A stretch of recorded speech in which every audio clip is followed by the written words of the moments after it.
Welcome to another edition of Talk with Confidence. This is where we have inspirational conversations with inspirational people.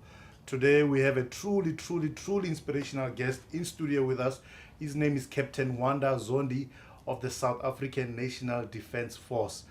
Captain Zondi, welcome to Talk with Confidence. Thank you very much, sir.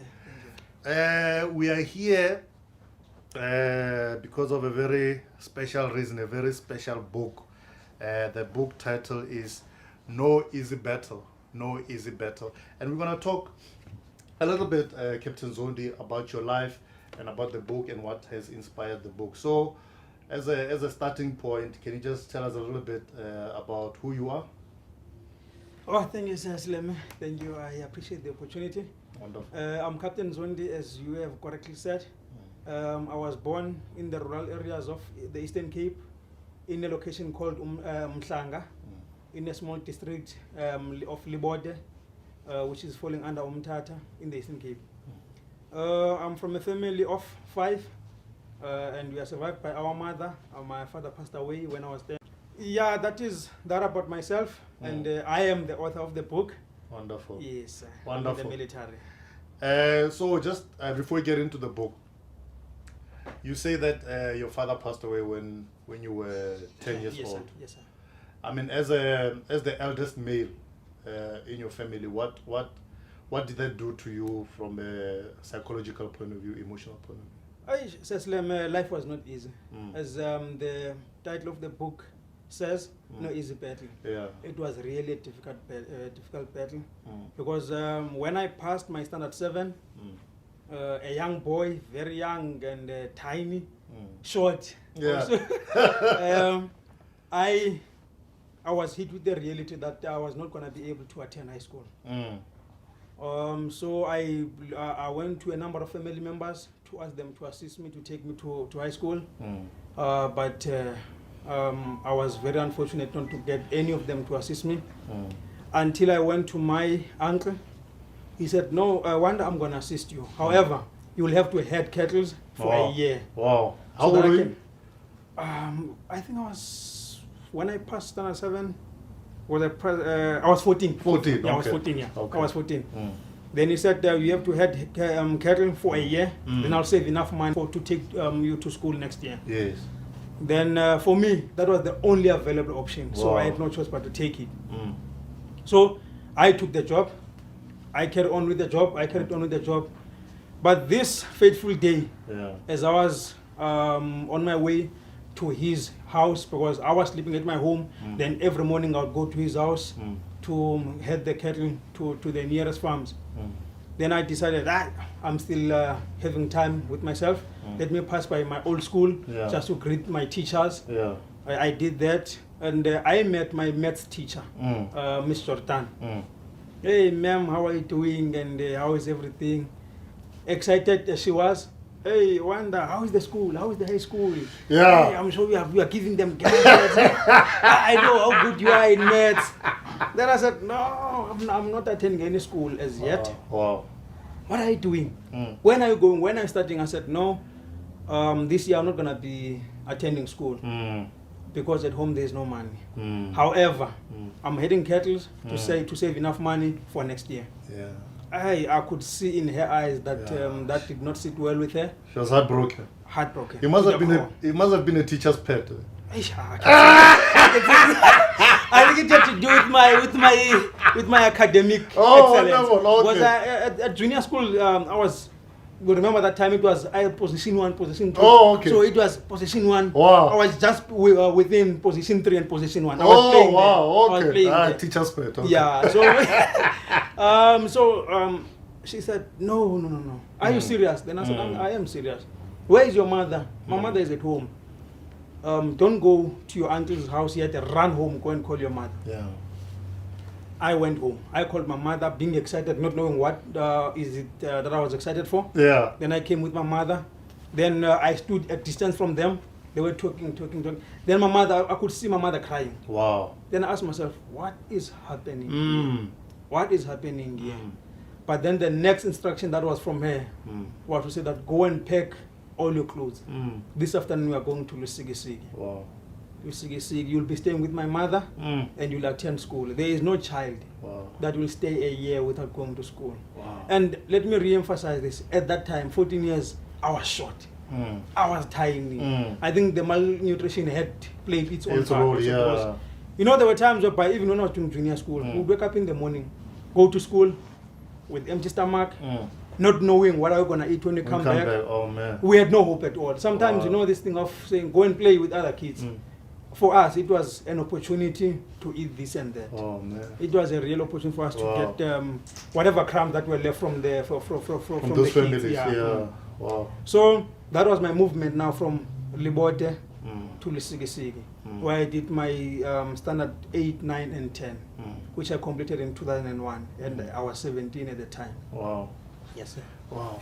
That's quite heart-wrenching. Yeah. Because, I mean, I asked you how old you were, especially I'm imagining most 14-year-old kids, you know, they are just going into high school. Yes, sir. They've got aspirations, they've got dreams. For you being 14 years old and not being afforded that opportunity, and now you have to go and head cattle. Yeah, What did that do to you inside? You know, honestly, that affected my my self-esteem in a great way.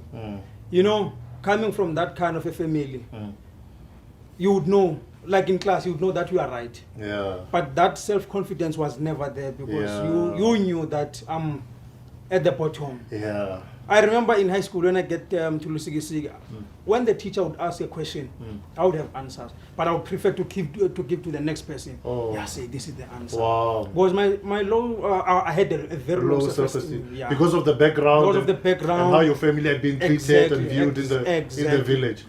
Exactly. You got that one right. So, but I had to work very hard to rebuild myself because I knew that I had to be my own mentor. Yeah. I had to be my own mentor. I had to be my own role model. Yeah. But that was not the end of it because after passing my matric, I went back home. Yeah.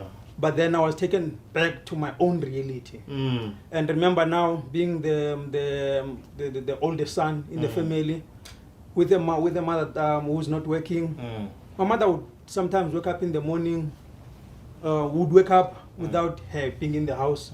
Then she would come back around about 10 o'clock. With a bowl of family meal and a cup of sugar, then we would have our pap and water, sweet water, understand? Then that would be the meal for the day. Wow. But then that now really didn't sit well with me. I said, I have to do something. Yeah. I have matric. Okay, actually by that time I did not even have matric, but I was already planning that I know I passed because I know that I was doing my best at school. Yeah. So I said I'll have to leave home and look for employment because I cannot bear a situation whereby my mother has to wake up in the morning whereas there's a son who at least has got something. And I didn't want my siblings to go through what I went through. You understand? You wanted life to be better for them. Exactly, exactly. Then I had to attend the initiation school. Then while I was at the initiation school, I was having a conversation, a very hardcore conversation with myself to say that the moment I'm done here, I'll have to leave home. Yeah. Where I would be going, I did not know. Yeah. But you knew that you had to leave the situation. Definitely. Go find an opportunity just to better that particular situation. Definitely. And then after receiving my matric results for which I passed, I said I'm going. I remember taking, I lied. I went to my aunt and said that, hey, my mother sent me to borrow 90 rand. I still remember it correctly. It was 90 rand. I remember it correctly. It was 90 rand. Yeah. It was at that time from Umtata to Durban, I think it was 75 rand somewhere there. Yeah. But then I had to take a taxi from my home to Umtata. So you asked for the exact amount that would get you to... Exact amount. To Durban. Yes. So what happened is I got the money. I woke up very early in the morning.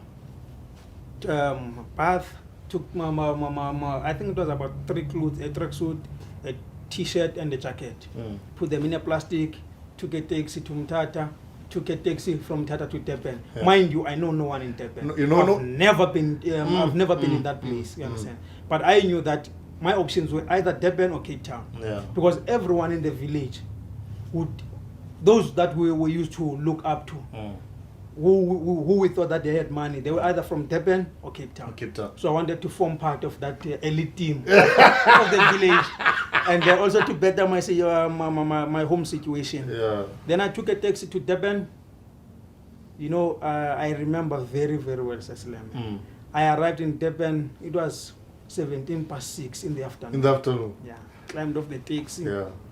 Then you know those guys would be calling, Inanda this side. Yeah. Umlazi this side. Yeah. But then I said, where am I going? Oof.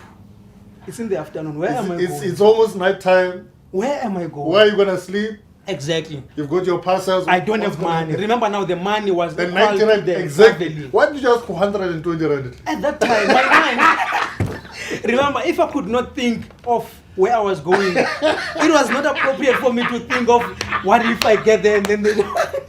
So when I climbed off the taxi there, I stood there for a good 10 minutes. Wow. Where am I going? Wow. Where am I going? Yeah. But then my motivation to not look back and think of going back home Because- is what I left at home. Because I imagine that there must have been some instinct or inclination to say, maybe I must just find a way back. What did I do? What was I doing? Like I was saying to you, that that would hit me. But then I find this situation better than going back at home. Yeah. Because the fact that I'm gone, I know that once they know that I'm in Durban, their hopes will rise. Yeah. The better days are coming. Better days are coming. Wow. Then, being at Bria taxi rank, it was difficult. Seeing people moving up and down, Yeah. but then not knowing where I was going. I also did the same thing, moving up and down around the taxis. Yeah. But then as the night was catching up, it was dark, very dark. Then I saw a bridge, and there was a train rail on top. I saw a bridge with a few guys sitting under the bridge there with the fire. Then I said, this is my only option for now. Yeah. I went to join the guys. I was the fear Terrified, that I huh? had. I was terrified. Wow. I went to the guys, greeted them. Yeah. None of them responded, and they gave me that look to say that you are not welcome. Yeah. Who are you? Who are you exactly? But then I stood there. Yeah. I stood there hoping that maybe one of them would invite me in. None invited me in. Then they were just in the middle of the bridge. Then on the edges of the bridge there was no one. So I picked up a good spot there. I folded myself. I just sat there. Wow. I sat there. How old were you? I was 17. Oh man. I was 17. That's heart-wrenching. Yeah, I sat there hoping that I would fall asleep. But then also I didn't want to fall asleep because I did not know what were those guys gonna do to me. And obviously you must have had a parcel or something. My plastic. Yeah. My plastic with my tracksuit t-shirt and the jacket. Yeah. So That's all you took. That's Oh, all. Actually, that's all I had. Oof. It's not even all I took. That's all you I had. Yeah. So amazingly, I fell asleep. Yeah. I fell asleep. Yeah. And the next morning I was awoken by the birds singing, Yeah. taxis, the rush Yeah. hour of them in the taxi rank of Durban. I woke up, just yes, A quick wash. cat method. We call it cat method. Get method. Yeah, in the military we call it cat method. Then I had to go in Bangen. Yeah. At Durban. And I was very motivated the next morning because I understood that I have a day now. Yeah. I have to look for employment. Yeah. I went to a number of shops looking for employment. 17 years old, I was short, I was tiny. So some would even chase me away from the shop saying, hey, you must go back to school. Why not at school right now? They think that no, he ran away from school. Exactly. Or they thought that I was one of those street kids who would come and steal. So I was chased away like a dog. I went to a number of shops. I remember going back and forth. And now remember, I left home in the morning. Nothing on the stomach. Oh man. Traveling, nothing. Yeah. Slept, nothing. Now the day was progressing, nothing. And it never ticked me to say that go and ask for food. My focus was employment. Yeah. That was the only focus that I had. That was the first day in Durban.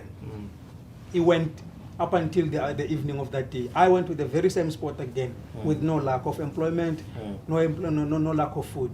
Then the next day, it was the same train. I went up and down, looking for employment. Nothing. Nothing. But then on the third day, I said, no, this is not working for me. I'm hungry. So now you were 3 days, 3 3 days, days. no 2 nights, food. 3 days. Oh man. I went to a taxi rank with an intention of asking for food. It was not about the employment because the reality now was that I'm young. Yeah. I'm unemployable. I went to ask for food. I remember talking to this other old mama. They were selling bananas. While I was busy asking for a banana, next to the taxis of Inanda. I remember very well, it was next to the taxis of Inanda. Then I felt a tap on my shoulder. Yeah. Hey, Wanda! Ongo Wanda, Wanda! Then I looked. You know the emotions there. Yeah. I felt like, now I'm just out of the tunnel. Yeah. There was a breakthrough. There was a breakthrough. Wow. Then it was the lady from our village, Mrs. Pindiwe. What do you want here? Who did you come to here? And I told her the story. Yeah. I said, no, hey, let's go, but I'm staying with my boyfriend. Let's go. Yeah. Let's go. I'll talk to him when we get there. Yeah. You understand? Yeah. Then we took a taxi. Yeah. Then on the way, she could see that this young man is very hungry. Yeah. She opened the bread Yeah. that I think she bought for the house. Yeah. And I was eating. Yeah. But then we got there. She spoke with the man of the house. Then they gave me a roof. Wow. Then every day I would wake up in the morning from Nanda, see in a place called Kwamkongo to Besta. It was a good, I think, 7 kilometers. Where I would work every day looking for employment. But I was lucky. Yeah. I got a job from one Indian guy who was transporting sweets, I think from Besta to Boma Pita Marispek and the places around. All right. So I'd go with them every day. Every day we'd get 25 rand a day. Yeah. It would be 20 rand if we didn't work, then 25 rand some days. Yeah. Then I held in there, but when I knock off there, I would also look for employment around because Yeah. it was not enough. Yeah. It was not enough. And I mean, obviously, your primary motive had been get to Durban, make enough money so that you can at least sustain yourself and also send money. Yes. So what you were making, I mean, 25 It was rand a day. impossible. It was, yeah. And remember, it was not every day. Yeah. I would wait for that guy. He would come and pick me up because that time I did not have a phone. He would come and pick me up or just here by the hooter. Yeah. Then it would maybe 2 or 3 times a week. So it was not enough at all. It was not enough at all. Wow. With that struggling, I had to make another choice. I remember that I have a cousin in Cape Town. Then I called him. At least now I had money, 25. Then you I didn't have to hustle for another 90 rand. I could make a call. And lucky enough, the lady that I was staying with told me that, no, you don't have to spend a cent. Yeah. You don't have to spend a Or cent. at the house. At the house, Yeah. And even Wow, myself, man. even though there were taxis from Inanda, to Besta, I did not want to take a taxi because I wanted to save as much, but with an aim of sending it at home. But then when I called my cousin, he told me that, no, I'm staying with my girlfriend and my kids. But come, we will see what you can do. Yeah. I think I worked for another 2 months. Yeah. Because the In money was Durban. not enough in Durban, he also sent me 100 rand to add on what I had. Okay. Then I moved to Durban. To Cape Town, To Cape Town. Where I stayed with him. I thought that life would be better then. Yeah. It just got worse. Wow, man. It just got worse. Wow. I looked for employment. Every day I would wake up in the morning, look for employment, but I could not. Until that one day when I found a job where my sister was working. Yes, my late sister. Your older sister, yes. Yeah, my late sister, Okay. Yeah, she was working in a fish and chips shop. Then I was hired there as a potato peeler. For the chips. I worked there for quite some time. Yeah. And you were still around 18 years old at the I was time. still around 18. Yeah. Then while I was working there, because even there the money was not enough, because I had to assist in the house there now. So I was looking for other employment. Then I got a job in a hardware as a packer. Yeah. So I was juggling the jobs. 2 jobs. Yeah, the 2 jobs, yeah. And then did that at least alleviate some of the financial It did, burden? in some way, it did. Yeah. It did. Even though it was not enough, but it did in some way.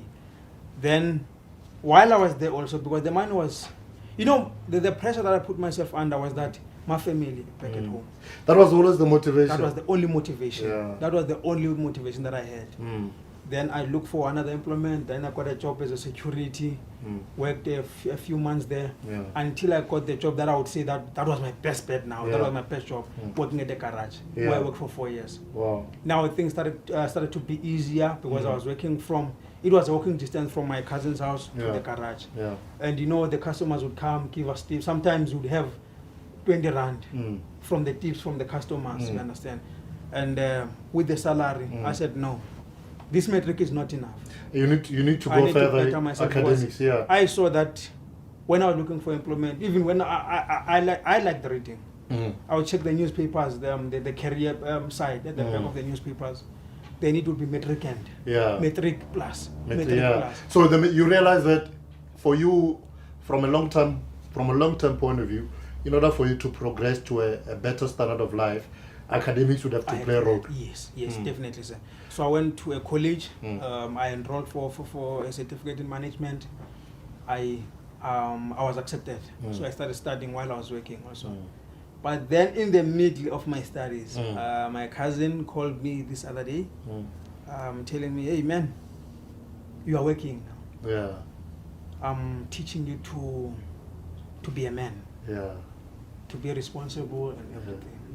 Okay, I was so happy. Something good is coming. I thought that this guy is seeing something in me. Yeah. Then he said, you remember, I'm with my kids and my girlfriend. Yeah. So you'll have to find your own place. Yes. You know, I'm just thinking financially that must have. You know, there I remember feeling. I want to tell you how I felt exactly. I remember feeling that, you know, in this world, I'm on my own. Wow, man. I'm on my own because I started finding a shelter in him. Yeah. Because he was working at SAPS. He was a police. He was a police official. So I said I also aspire to work as he was working, like him. Yeah. He became a role model. He became a role model. A father figure. A father figure to me. Wow. So now he's withdrawing himself away from me. Yeah. He said, "No, I can give you a month to stay." Yeah. But the anger in me. Yeah. The heartbreak. That day, because I was off, the heartbreak in me, I went around looking for a place to rent. Oh man. I'm not gonna even tell you how much I was earning at that time. I went to a place called Mfuleni. It's a distance from where I was staying in Blue Downs. Yeah. I found a shack there, and it was being rented out. I think it was 90 rand. I can't remember the figures correctly. I rented the shack there, but the condition of that shack was bad. Wow. It was bad, but that was the only available option for me. Yeah. I left the following day. I don't have a bed. I don't have a stove. But the anger in me said, "No, I have to go. I have to go," because I felt betrayed. Yeah. Let me be honest with you, I felt betrayed by him. Yeah. He might have had different intentions. Motives, yeah. As you said, from his point of view, you were saying, "I'm going to teach him how to be a man." Yes. But I felt betrayed. So the anger in me propelled me to just move away from him. You understand? I got that check. Then from there, I started staying in Mfuleni. Then I invited my brother Mkusele from Eastern Cape to come and stay with me. Yeah. Because, you know, in the settlements, a shack is not in a good condition. Yeah. It didn't matter that I had nothing in the shack, but, you know, people would break in and all those things. Yeah. And I felt a bit unsafe there. Yeah. Because also with the distance from Mfuleni to Blue Down, it was quite a long distance. Yeah. So I stayed in the shack, and the shack, I remember this other day, I was with Mkusele. It was raining. I was from work. Yeah. It was raining. So the shack was dripping. Actually, it was not even dripping. It was flooding. Wow. Yeah, it was flooding. So we had to change. I had a bed now. We had to change the position of the bed to cross it, the shack. So that the water doesn't flow onto the bed. I remember on our feet we had to put in a dish in our feet because it was dripping heavily. Oh, man. Heavily. But you know, Saslema, with everything that I've went through, I've always had hope that this is just temporary. There's a better day tomorrow. This will not be the end. This will not be how my story ends. Actually, from when I was young, when my father passed away, it has always been my motive. You know, I think I learned, like I told you, that I learned to be my own role model. Yeah. And there's never a day where I wanted to give up in life. Yeah. There is never a day. I always felt it doesn't matter how bad it is today. Yeah. I can say that I have been a dreamer my whole life. I've been a dreamer my whole life. Even though I never dreamed of it. Coming to the book now. I mean, your story is very powerful. Thank you, sir. And I believe that it was necessary to put it in the book. It was. And people who are listening, people will go and read your book. Yes, sir. Who are in similar, worse or better situations. I like what you said in the book where you say, you know, each and every person faces their own battles. Definitely. It may not be a mirror image. Yes. It may not be a mirror image of the battles that you face. Yeah. But some are battling in relationships, some are battling academically, some are battling. So what is your message to people who are going through these various battles? What did you want to achieve through writing the book? This book? You know, Saslem, I've realized that in my journey, sometimes you are at your lowest. And I like how well you put it when you say that a different person might face a different battle than mine. But this book addresses battles. Yeah. Battles. Battles of all kinds. Battles of all kinds. Yeah. And in this book, you will relate in a way. You will relate. You will relate because as much as we are facing different struggles, but there is a common element in every struggle that we face, and that is, it doesn't matter what happens today. Fight for a better tomorrow. Wow. Tomorrow is a better is another opportunity. Yeah.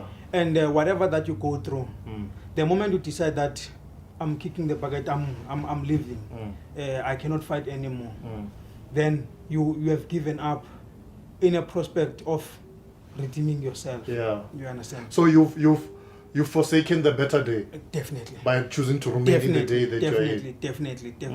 I said, you know, there's a quote that I normally say to people. I said, you know, resting is for the dead.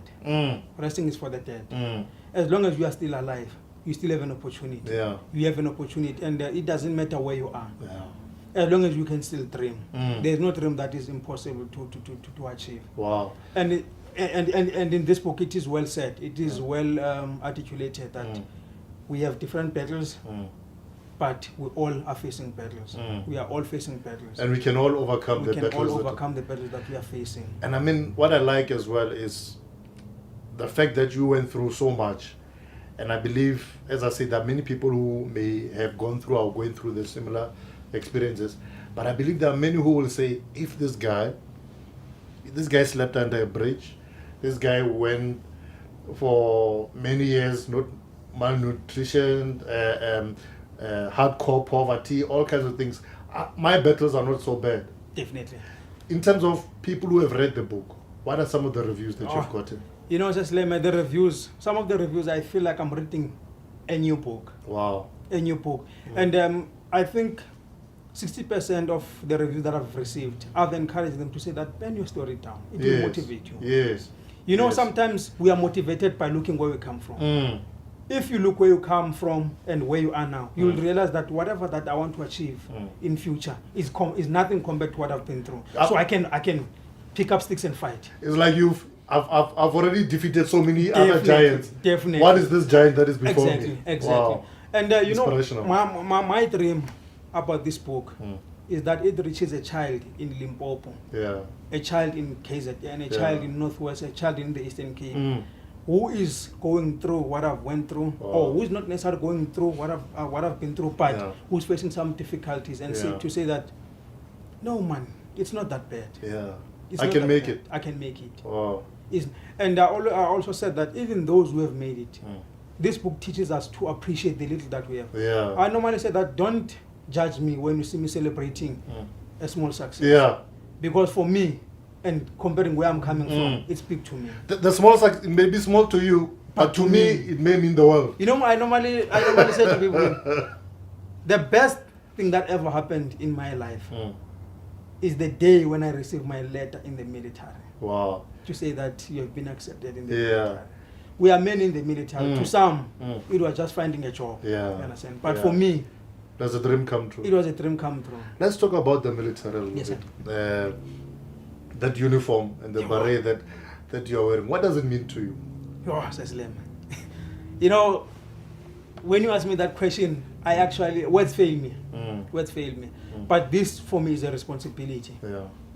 It's a responsibility that I'm carrying the National Defence Force in my shoulders. Because when I exit this room, go outside wearing this uniform, they don't see Zondi.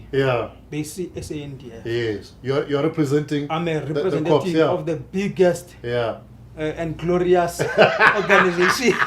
And by the way, honestly, I don't believe that there's a better organization than that. Yes. Not because it took me from nothing and put me where I am today. You know, this Defence Force has done a lot, not only to me. Let me just put something that is not even on the book. You know, I've been deployed, but I'm going to mention 2 deployment areas where I was deployed. The first one was in the Free State, Lady Brand, where we were exposed to social development. where we're taken to schools to see the kids who are disadvantaged and everything, where I adopted 2 kids to say that I'm going to buy a uniform. And you realize the kind of poverty that our communities are still facing. Yeah. So this defense force has exposed me to being a human in uniform. Yeah. Then in case that then we built a house Wow. for a family that was very destitute. They were staying, there was a time whereby they said they were staying in a toilet. Wow. Family of 4. Oh. So with my commanders and the members that we were deployed with, we took it to ourselves to build their house, Wow. bought them furniture, and Wow. developed some schools in the KZN because of this SNDF. Wow. But those are things that are not known to the Yeah, public. But yeah. you know, even myself personally, if you can see at the back of the book, Yeah.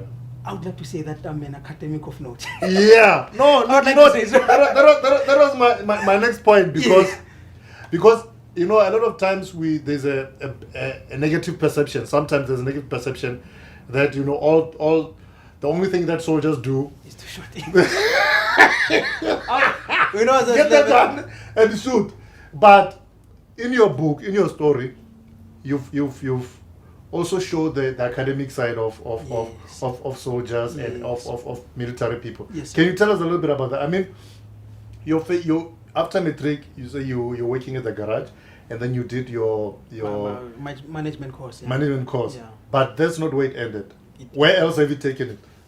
Okay. You know, when I look at my wall in my study room, Yeah. you know, I normally laugh at myself and say, Yeah. this is the boss. Yeah. I say, yeah, I am the man. I am the man. You know, my wall is almost full. Wow. And it's all thanks to the Defense Force. Wow. Because Defense Force has allowed me space, Yeah. has allowed me time, has allowed me motivation. You know, tell the Defense Force that you want to start that course. They'll never say no. Wow. Even though I paid for my courses with my own funds, Yeah. but they pay for all those that if you say I want to do this course, Yeah. they'll even pay for it. Wow. They'll give you space, they'll give Wow. you time. Wow. And not only that, remember myself, Yeah. when I was still a civilian working where I was working, all that I wanted was to be a soldier. Yeah. I knew nothing about the rank, Yeah. I knew nothing about the corps, Mm. I just wanted to be a soldier. So when I joined the military, then that's when I was exposed to say that, okay, there's this line, there's that line. And look at me, you know these stars. They represent something. They represent something. They represent something. Yeah. I was exposed to a lot of things. I was exposed to this. Yeah. No, I've done a lot. Yeah. I have not done a lot. The Defense Force has done a lot to me. It has Wow. given me opportunity to say Wow. that, okay, Zondi, you can be anything that you want. Wow. I remember, before joining the military, I had never boarded an airplane in my entire life. Yeah. The first time that I boarded a plane was when I joined the Defense Force, Yeah. June 2007. Yeah. But you know what's funny? Yeah. I never landed with that plane. You know? Oh, that's when you did your first jump. Yeah, my first jump. I never landed How with was that? I mean, the first time you're boarding an airplane, I it left goes it in the air. I said, You next didn't like delay do me. I said, it's This is too much. I want out. You know what I'm saying? That is why, you know, when I talk about the Defense Force, it's an emotional discussion for me. Yeah. It's an emotional discussion for me because it did not do good only to me. Yeah. At home now, I'm comfortable going home because we have a house. Yeah. A big house. And which, through the SNDF, through the Definitely. opportunities, through Definitely. academics, you were able to provide that And as when well. you touch on the academics, you know, let me mention them. Yes, It's please. important that I mention. No, you must. No, it's inspiring. It's inspiring. I have a number of certificates. Yeah. But I'm going to mention only 4 qualifications that I have. But Yeah. there are a number of them that I have. Yeah. Advanced certificate in A+, computer technician through this Defense Force. National diploma, security risk management Wow. through this Defense Force. Yeah. BTEC degree, forensic investigation through this Defense Force. Wow. Master's degree, criminal justice through this Defense Force. Wow. I just qualified myself as an international certified fraud examiner Wow, man. through this Defense Force. Wow. I'm a member of 3 professional bodies. Yeah. That is your CFE Certified Fraud Examination Board, Financial Crimes Investigation Board, Yeah. Private Security Industry Regulatory Board Yeah. through this Defense Force. Wow, man. And Defense Force is very supportive. It's, The environment is conducive. the environment is conducive. Wow. The environment is very, very conducive. It allows you to be anything that you want. Yeah. When I was writing this book, I never took leave. Yeah. But everyone will be willing to say that, oh, you are busy with your computer. get the office, Wow. do this, Yeah. use our resources. Wow, You understand? I know that people outside the defense will see this image of us carrying guns and everything. But that's not all that's about. I can confidently tell you that I'm just in the middle Yeah. of the food chain. Obviously, there are those who are, in terms of the rank, there are those who are under me. Yeah. In terms of qualifications, there are those who are under me. Yeah. But there's also those who have surpassed me in terms Yeah. of the qualifications, the ranks, and everything. Yeah. It's a structure Yeah. of the defense force. Mm. And I always say that this is the best organization that I've ever been exposed to. What is the most important thing you've learned in the military, you'd say? The one thing is leadership. Yeah. Leadership. You know, also appreciating small things. Yeah, leadership. You know, in the defense force, we have leaders. Yeah. We have leaders. We have leaders of note. Yeah. And I've also learned to, you know, being an officer, that as a leader, it's never about you. Yeah. It's never about yourself. Remember, me as a captain, I might be having 60 members under me. And like you correctly asked in the beginning, what does this mean to you? When I stand in front of those members, there is someone who needs a father figure. Yeah. There is someone who needs a role model. Yeah. There is someone who needs a mentor. Yeah. So every time when I go out there, when I wear this uniform in the morning, I understand the responsibility that I have within myself. So that is the responsibility that the Defense Force has taught me. Wow. That is never about you. Yeah. If I do something on the street, I insult Mr. Silem and everything, Mr. Silem will never say that I was insulted by the Defense Force, by Mr. Zondi. He said, you know these members of the Defense Force. Yeah. Is the reputation of I of normally the say that when I walk in the mall, someone must see the Defense Force. Yeah. Amazing. And in terms of the reception from the Defense Force of your book, can you just tell us a little bit about that? You know, there's this one that I want to mention. I hope Yeah. I hope it's appropriate to my colleagues. Yeah. You know, through this book, I've met a number of people. Generals. Wow. Generals are there. Yeah. Those are our role models. You know, when you always say, yeah, if I can be a general. Yeah. Even though we are not, it's not what we aspire. I'm comfortable where I am. I'm happy where I am because, like I told you, that when I joined the military, I wanted to be a soldier. It wasn't This about is just a rank, it wasn't privilege. about... It was never about rank. you Yeah. understand? Even when I was given the first rank, I never anticipated the second rank because I'm not entitled to it. Yeah. It's a privilege that I'm honored with. Yeah. But we know when you see a general, certain general, you say, yeah, if I can be a general. With those sweat, you know, even the way they walk, you see that. There walks a general. Yeah, that's swagger. Yeah, exactly. When they stand in front of you, Yeah. you see a general. You Yeah, understand? The wow. posture, you understand. Wow. So yeah, that has been the case. But then you also we understand that we are not owed anything. You get when you get the honor when it comes to you. When it's due to you. When it's due to you, you Yeah. understand. So yeah, man, the Defense Force They've been supportive. extremely. Wow. And also I was going to the point where I said the reception. I've been called by the generals, Yeah. senior generals, Wow. retired generals. Wow. Say deliver the book. Some of them did not even know what is inside the book. Yeah. But they said bring the book. Wow. We are supporting one of our own. Wow. They Amazing. will tell me that, I saw the cover. Yeah. It has never happened before. Wow. Bring that book. Wow. But then the reviews Yeah. after reading the book. I heard that there are people who have been Sure. crying, that people... Yeah. So somebody was saying, one of the reviews that I read, they said, it's a roller coaster of emotions. Because at points you cry, at points you laugh, and then you answer, but why am I laughing? It's a sad story, but you're laughing. You'll be angry. Sometimes you're angry, so, yes. Yeah, that is what I've been getting, Yeah. And these people are putting a pressure on me. They say, hey, you want the second book. Yeah. And I think this deserves a mention. Yeah.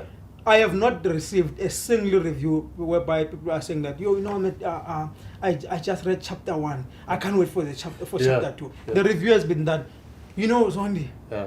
I said, let me take this book, just read the intro. Yeah.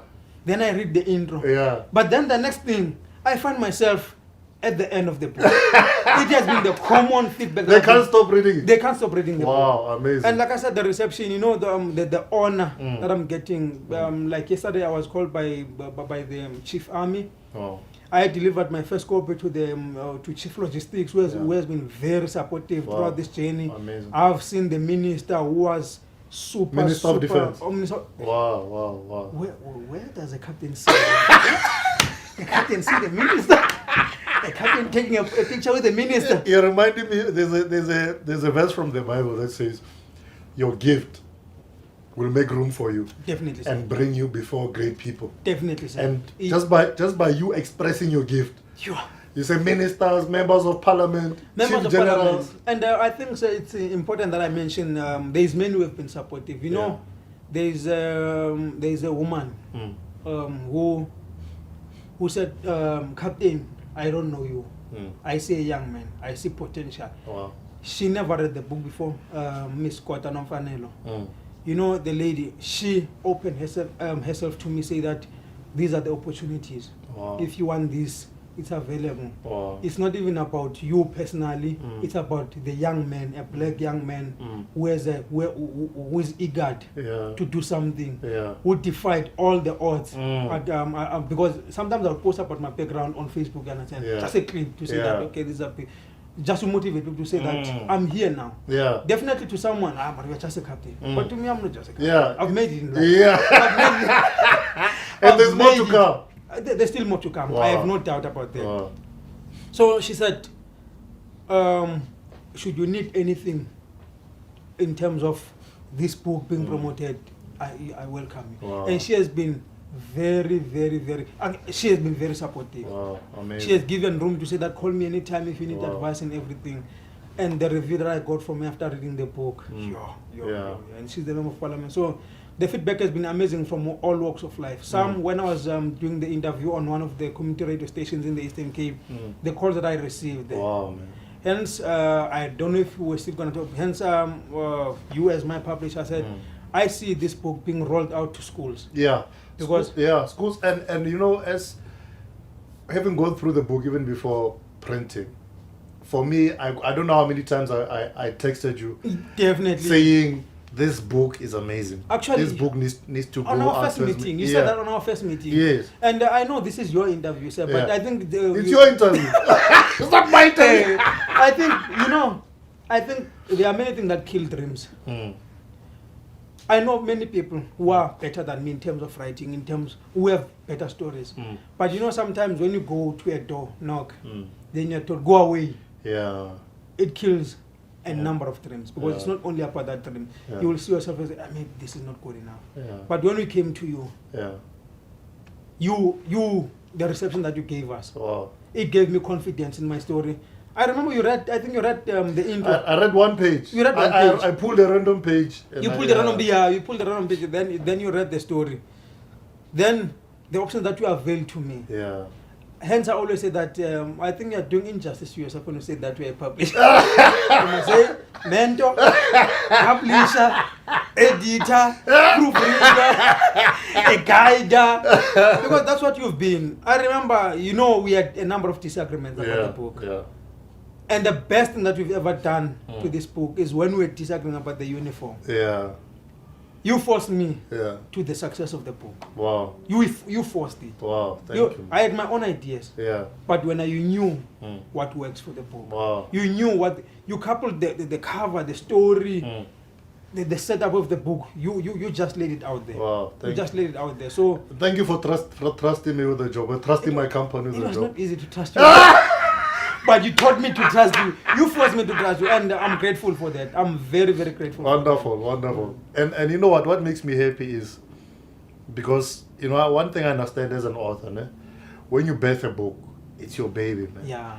And you want your baby to go out there and do amazing things. Definitely. And one thing that's making me very happy is the fact that this book, No Easy Battle, amazing book, guys, is going out there. It's gonna reach thousands and thousands and thousands, and we're gonna make sure that it gets into as many hands as possible. Definitely, sir. People must read this book because this book will inspire them. There are children who are not having any amount of hope. They have very little hope.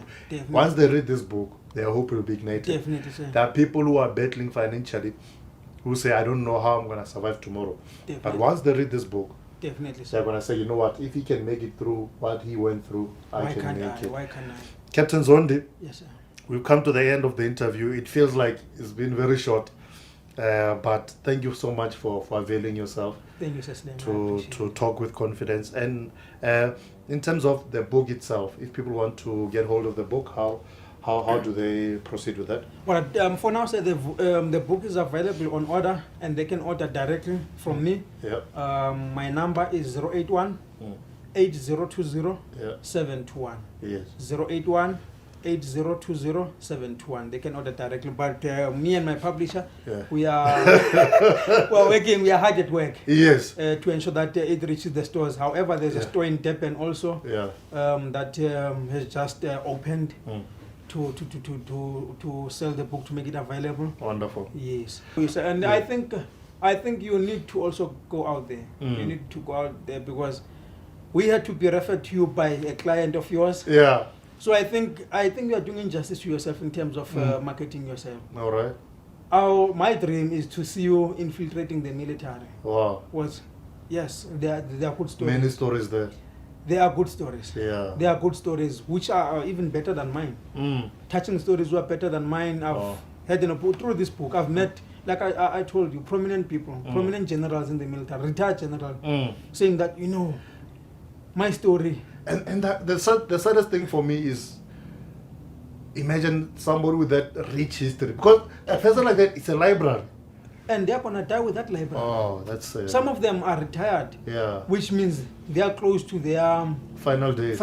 You understand? So those stories need to be told. Hence, we find role models in the military outside. Yeah. Whereas we have people with rich stories inside, Yeah. and those who have retired in the military. Yeah. So I think you need to be aggressive in terms of your marketing. No. You know what? Be Now aggressive. that I've linked up with you, I think yeah. there are many stories that you're gonna tell. No, but definitely. Thank you for your confidence in me. No, thank you, sir. All right. Wow, time flies. It does. It really does. The book is No Easy Battle. He's giving you the number which you can contact to make your order, guys. I worked on this book, and I don't know how many times I called him, I texted him, I said, "Sir, Captain, this book is amazing. We need to get this book out." And finally, the book is out. And if you have a story to tell, and there's a message in your heart you're burning to transfer to other people, you can also contact us at Ascension Book Publishers. You can send me an email, my personal email, at info@confidencecinema.com, and we can start the conversation. No Easy Battle. Amazing. Thank you so much for watching. Until we see each other again next time. Cheerio.